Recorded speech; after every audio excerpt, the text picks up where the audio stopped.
It's been over 50 years since the last time humans have set foot on the moon.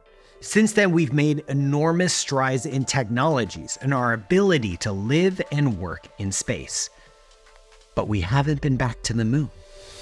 While NASA currently targets September 2026 for the first landing of a lunar crewed mission since the Apollo program, that date does not seem very reliable. In the meantime, other countries, and most importantly several private entities, have announced their own plans to send their own missions to the moon. We are at the dawn of a new space race, and we have to ask, who will win? NASA? China? Someone else? Let's find out. Humans are incredible and adaptable learners. We constantly acquire new knowledge all the time, which is why I'm thrilled that this episode is sponsored by Brilliant. If you like learning new things, and I know you do because why else would you be here, then Brilliant is a great place to spend some extra time. Brilliant is where you learn by doing, with thousands of interactive lessons in math, data analysis, programming, and AI. Learning something new every day is a practice that I've developed over my career in science and science communication. And if you haven't tried it, I think you'll benefit from it too. And if you're already doing it, then consider adding Brilliant into your already brilliant, get it, it's upon habit. Check this out. I've always had a passion for coding, and I've used software tools extensively throughout my own research. With Brilliant, you can get familiar with the Python programming language and develop a programming mindset. Even if you never go on to write a piece of software in your entire life, learning programming is so powerful because it gives you the skills to organize and master complexity. To try everything Brilliant has to offer for free for a full 30 days, visit brilliant.org/Paul Sutter or scan the QR code on screen. Or you can click on the link in the description. You'll also get 20% off an annual premium subscription. That's brilliant.org/Paul Sutter.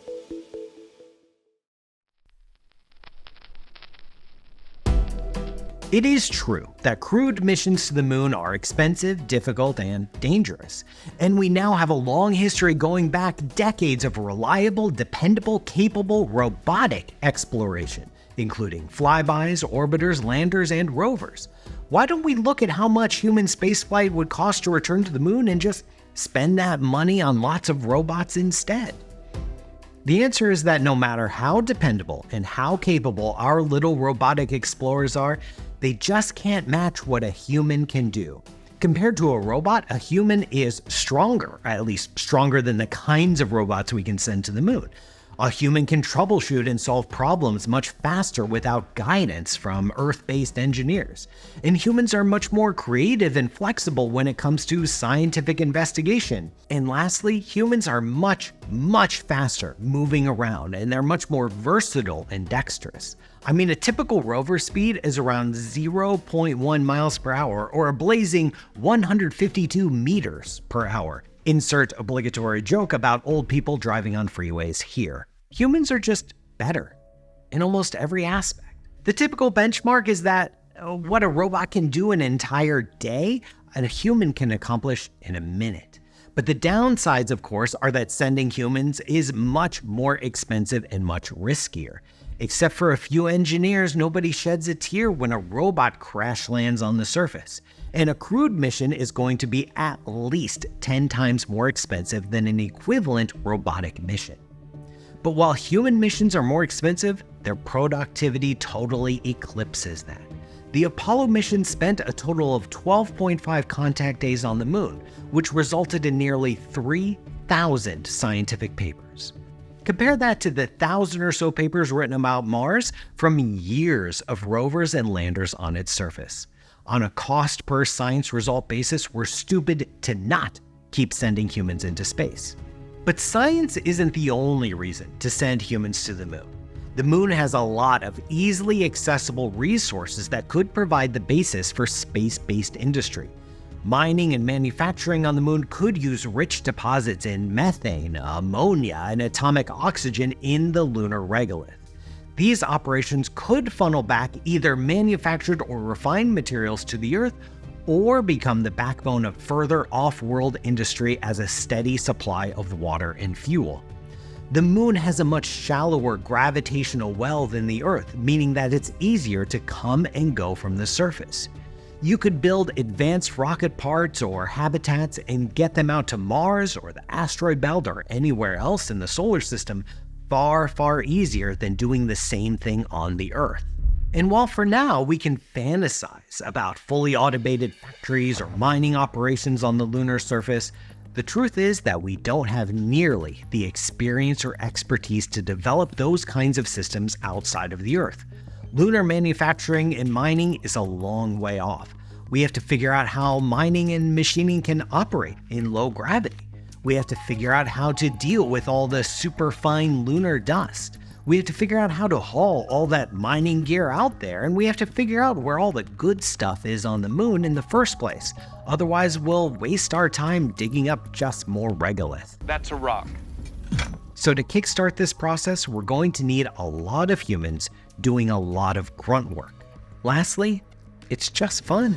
Humans are natural explorers. Long ago, we expanded into every habitable biome of the Earth, making our way across ice bridges and over the horizons of endless seas to find new homes. It's in our nature to explore and expand.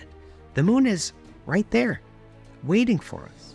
We spent millennia thinking it was just a mysterious part of the heavens. Now we understand that it's a world in its own right, a place to plant our flags and build our homes, a place where a branch of humanity could potentially create communities. There is always going to be a segment of the population that desperately wants to go to the moon just for the adventure of it and the desire for a new life. It's manifest destiny. It's not crazy to imagine humanity building cities and homesteads on the lunar surface. It may take a very long time, but it's not impossible. If those people are private individuals spending their own money, then good for them. If it's publicly funded institutions like NASA footing the bill, then let's keep in mind that the entire space program of the United States takes up less than 1% of the total federal budget. In other words, we're barely spending any money on it at all. We're going to the moon. But who's going to get there first? The frontrunner in this new space race is, of course, NASA. They're the only organization to have even done it before in the first place. But that was 50 years ago. And while all the technology of the Apollo program still exists in the form of blueprints and designs, all the human expertise that went into crafting those rockets and spaceships is now either retired or passed away. Besides, we're not spending nearly as much money on the modern space program than we were in the 1950s and 60s. And to be quite frank, the Apollo missions were outright dangerous. They had a level of risk that is completely unacceptable to modern standards. When the Apollo 1 disaster happened, killing 3 astronauts during a launch dress rehearsal in 1967, NASA paused human spaceflight for less than 2 years. An event like that today would likely shut down programs for at least a decade. Today, NASA has plans to return to the moon. Dubbed the Artemis project, the first crewed mission profile, which is currently slated for no earlier than 2026, looks like this. First, a launch will send the lunar lander craft into Earth orbit. A private company, either SpaceX or Blue Origins, will provide this craft. To get the lander to the moon, it will need to be refueled, which will take somewhere in the ballpark of 10 to 20 additional launches. Rendezvous in orbit, and refueling. Alternatively, there might be a tanker in orbit that is already pre-filled. The lander will then burn and get itself into lunar orbit and wait. Additional lunar landers may be sent to deliver supplies to the lunar surface for later use. Then, NASA's newest rocket, the Space Launch System or SLS, will send the Orion spacecraft into orbit. The Orion spacecraft will then carry 4 astronauts into a lunar orbit, taking 2 to 3 days to reach the moon. The Orion spacecraft will dock with the lunar lander. 2 astronauts will descend on the lunar lander and spend roughly a week at or near the lunar South Pole. Then they will get back in the lunar lander, launch up, rendezvous with Orion, ditch the lander, and return to Earth, splashing down in some handy large body of water.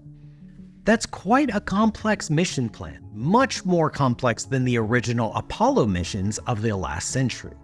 The reasons for that complexity are that the Artemis project is operating in a much more difficult political environment, meaning there's not as much broad support for the space program anymore. Another reason is the fact that the Artemis missions will be much longer and more scientifically in-depth than Apollo. And these missions will set the stage for a longer-term and even permanent human presence on the moon. That said, everyone agrees that the projected launch date of 2026 is, let's just say it's optimistic. The Orion spacecraft is having some weird heat shield issues, which is critical for its survival when it descends through the atmosphere on its way back home, and NASA is currently debating if the next Artemis launch should be uncrewed so it can have another test. The SLS launcher itself is slow and difficult to build, and relies on solid rocket boosters, which are notoriously finicky. The best way I can describe it is that solid rocket boosters are like overpowered Roman candle fireworks. One little thing goes wrong and well, your 4th of July party is going to involve a visit to the emergency room. The private partners aren't exactly keeping to their timelines either. At the time of this episode, Blue Origins hasn't even gotten a spacecraft into orbit, let alone demonstrated a viable moon lander. As for SpaceX, they are in the midst of testing their Starship, which will serve as the basis for their lunar lander.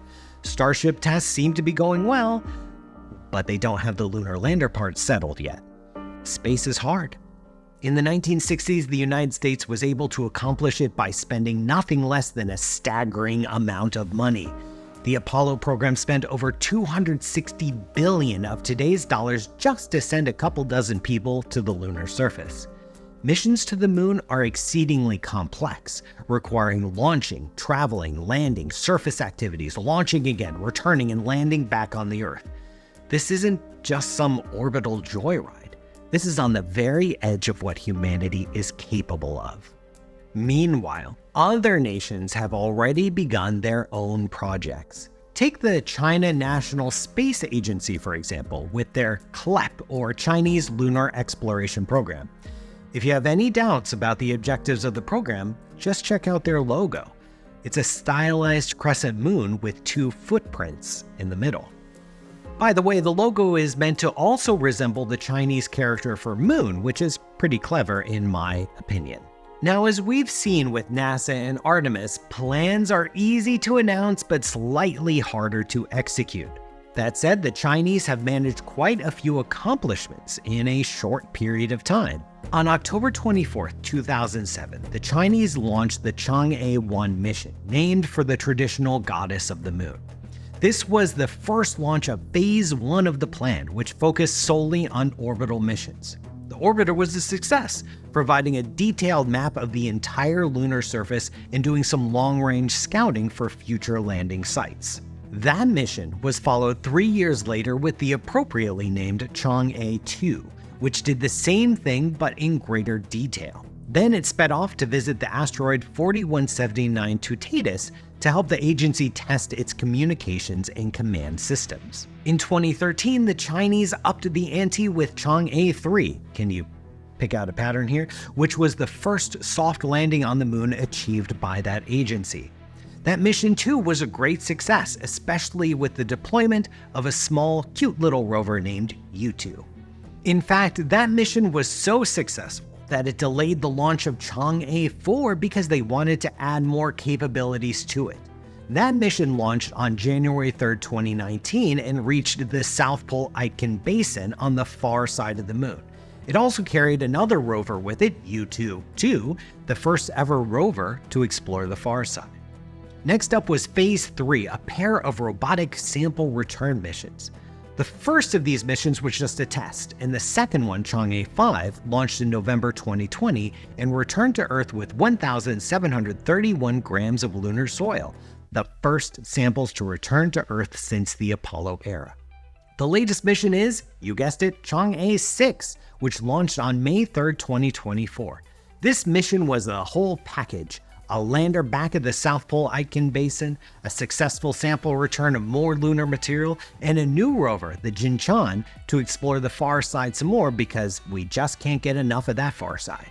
While these are all great successes, they were all uncrewed robotic missions. The next in the series, Chang'e 7, expected to launch in 2026, and Chang'e 8, 2 years later, will begin to set the stage for human presence, developing a sort of robotic base of landers and rovers, with orbiters monitoring the whole thing and relaying communications back and forth to Earth. All of this is to test one of the most important aspects of a future lunar base, ISRU. ISRU is an acronym that you'll hear a lot about when it comes to future plans for the Moon, Mars, and beyond, and it stands for In Situ Resource Utilization.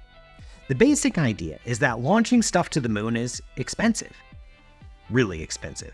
And if we want any sort of base or installation there, it would require an enormous amount of resources like air, water, food, and structures to make it happen. So a more clever approach is to use lunar soil or regolith to fabricate structures and pull out useful resources like water. It's not like we could just 3D print a lunar base out of regolith, but the more we're able to use local resources, the better our prospects for future long-term habitation. After this, things start to get a little fuzzy with the Chinese plans.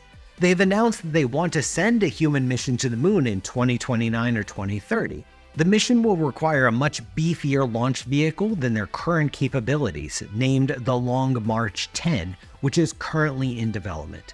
Think of it like the Chinese version of the SLS or Atlas V, a single-use vehicle designed to throw as much as possible at the Moon. The current plans call for this rocket to be capable of lofting 70 tons into low Earth orbit and sending 27 tons towards the Moon. Even with this kind of lift capacity, however, the hypothetical crewed mission will still require 2 launches, one for the lander and another for the spacecraft to take the crew to the Moon.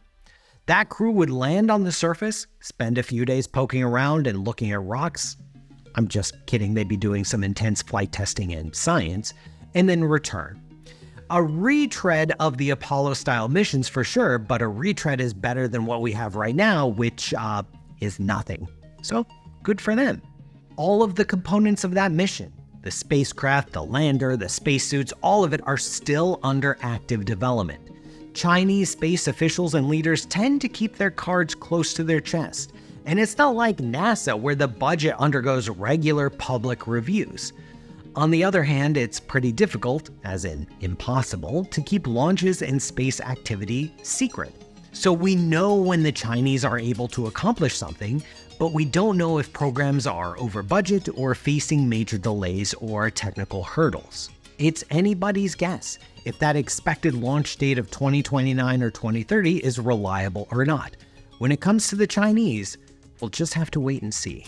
But the United States and China aren't the only powerful, wealthy nations in the world, and they're certainly not the only nation active in space.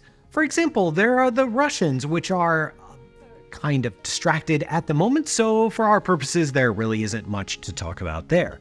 It seems these days that everybody wants to get a piece of the Moon for themselves, and many nations have either developed their own independent spacecraft or took up some rideshare options available on the heavy lift vehicles available from the United States and China. In 2007, JAXA, the Japanese space agency, launched a successful orbiter mission right around the same time that the Chinese were gearing up Chang'e 1, followed in 2008 by the Indian Space Agency's Chandrayaan-1 mission, which was mostly an orbiter but also technically landed on the Moon because that mission included an impactor that crashed on purpose on the lunar surface. In 2014, we had, wait for it, Luxembourg joining the party with the Manfred Memorial Moon mission, which is a bit of a mouthful, named after the founder of the private company that led the mission, who passed away in 2014. This mission rode along with the Chang'e 5 on a Long March 3C rocket, and it successfully flew by the Moon before entering an orbit that would end up sending the spacecraft crashing into the lunar surface in 2022. At least we think. It's kind of hard to check up on this kind of stuff. This mission was notable for 2 reasons. 1, hello Luxembourg, and 2, it was the first private probe to successfully fly by the Moon. In 2019, the Israeli Space Agency tried to send a lander, Bereshit, to the moon, and while it technically did reach the lunar surface, it wasn't in the way that they had hoped. The spacecraft, named after the first book of the Bible, suffered a failure of one of its gyroscopes during descent. Without the gyroscope, the spacecraft couldn't orient itself properly and crashed into the lunar surface. NASA's Lunar Reconnaissance Orbiter actually snapped a gruesome picture of the event. In 2019, the Indians got another orbiter around the moon, but their attempt at a lander and rover didn't quite make it, unfortunately. More recently, other countries have sent flybys, orbiters, and landers, including South Korea, some more from Japan, the European Space Agency, Russia, Mexico, Pakistan, and the United Arab Emirates, with the usual mix of successes and failures, which is to say, a lot of failures. For example, in 2022, the Hakuto-R mission, led by JAXA and including a rover developed by the United Arab Emirates, had a software bug that prevented it from accurately gauging its altitude from the lunar surface. Eventually, its altitude did reach 0, but not in a good way. But still, no humans. It's hard to overstate just how much more difficult crewed missions to the moon are compared to robotic spacecraft. So far, only the United States and China have at least somewhat plausible plans for getting humans to the lunar surface in any somewhat plausible timeline. So what are these other nations and agencies left to do? Discuss the possibility of opening a portal to Earth too. Can we put a pin in that, Switzerland? Pick a side, that's what. China has money. Does anybody want some? Both nations have opened up their lunar programs to any partners willing to sign on and follow the rules. This can go anywhere from a paid rideshare situation like, hey, we'll give you a fraction of our payload capacity in exchange for some cold hard cash, to deals to co-develop critical mission parts. On the NASA side, the Artemis project includes the European Space Agency, JAXA, the German Aerospace Center, the Italian Space Agency, the Israeli Space Agency, the Canadian Space Agency, and the space program of Dubai. In addition to that, NASA is out there in the world trying to get as many people as possible to sign on to the Artemis Accords, which is an update to the 1967 Outer Space Treaty that allows for countries to use the moon for more than just looking around, as in mining it to make money, but still have everybody get along and not start any moon wars. So far, 43 countries have signed the accords, including Mexico, Canada, most South American countries, a good chunk of Europe, India, and Australia. The accords state that they are, quote, principles for cooperation in the civil exploration and use of the moon, Mars, comets, and asteroids for peaceful purposes. Note the exception of the outer planets, so if you want to have your space wars, that's where they need to be. One notable exception to the Artemis Accords? That's right, China and Russia. So two notable exceptions who, unsurprisingly, aren't so keen on a plan that essentially relies on trusting the United States. In 2021, those two countries started their own party. No, not a communist party, a space party called the International Lunar Research Station, which at first glance is about co-creating a long-term lunar base. But since that's decades away, it's really more about creating a counterweight to the Artemis Accords. And since then, they've got many other nations to sign on to their plans as well, including Azerbaijan, Belarus, Egypt, Nicaragua, Serbia, Pakistan, South Africa, Thailand, Venezuela, Kazakhstan, and Senegal. Thank you, Senegal. I'm not sure what you're going to contribute, but we're glad to have you on board. The Artemis project is always going to be led by American astronauts, and I'm sure that if China makes it back to the moon first, they're going to make sure it's one of their citizens to take that first step. But as plans develop and partners make their bids to be more valuable, you never know who might get to ride along and plant a flag of their own. But wait, there's more. If you want to get in on the moon action yourself, you need to spend an enormous amount of resources developing, creating, testing, and deploying a variety of spacecraft and technologies. All you need for that is money. Lots of money. For decades, the only entities with enough green in their checking accounts were large governments or multinational consortia. But nowadays, we have some absurdly wealthy and absurdly motivated individuals who have stars in their eyes and designs on space missions of their own. Take, for example, Jared Isaacman, who otherwise would have been just another random billionaire, except for the fact that he has privately financed, out of his own fortune, the Polaris program, which included the recent successful first ever spacewalk by a private astronaut, Jared Isaacman. Happy to pay the bills. And it wasn't just any spacewalk, it was the highest altitude orbital flight since the Gemini program. The mission launched on September 10th, 2024, and it wasn't through NASA or JAXA or Roscosmos, it was with SpaceX, aboard one of that company's Crew Dragon spacecraft launched with a Falcon 9 rocket. Isaacman, along with his crew of 3 others, underwent extensive training and preparation for the mission, not much different than the rigorous program that NASA puts its own astronauts through. That mission was a huge success, setting a new record for the number of people simultaneously exposed to vacuum, although the primary reason for that being that the Dragon capsule doesn't have a proper airlock. So to perform the spacewalk, the entire capsule has to be opened up and exposed to space. So it's not like the record was set on purpose, it was a limitation of the design of the spacecraft, but hey, a record is a record. And since there are no laws in space, just a loose set of international agreements that governments sorta follow, at least for now, as long as it doesn't get in the way of future plans, if you want to follow in Jared's footsteps and you've got enough money to finance your dreams, you can do it too. So perhaps the first person to return to the moon since the Apollo era will be some random rich person who just figured out how to do it themselves. Think I'm crazy? Think again. We've already sent a privately developed lander to the moon, Intuitive Machines' Odysseus lander, which, while it tipped over sideways as it landed, it still survived and sent data back.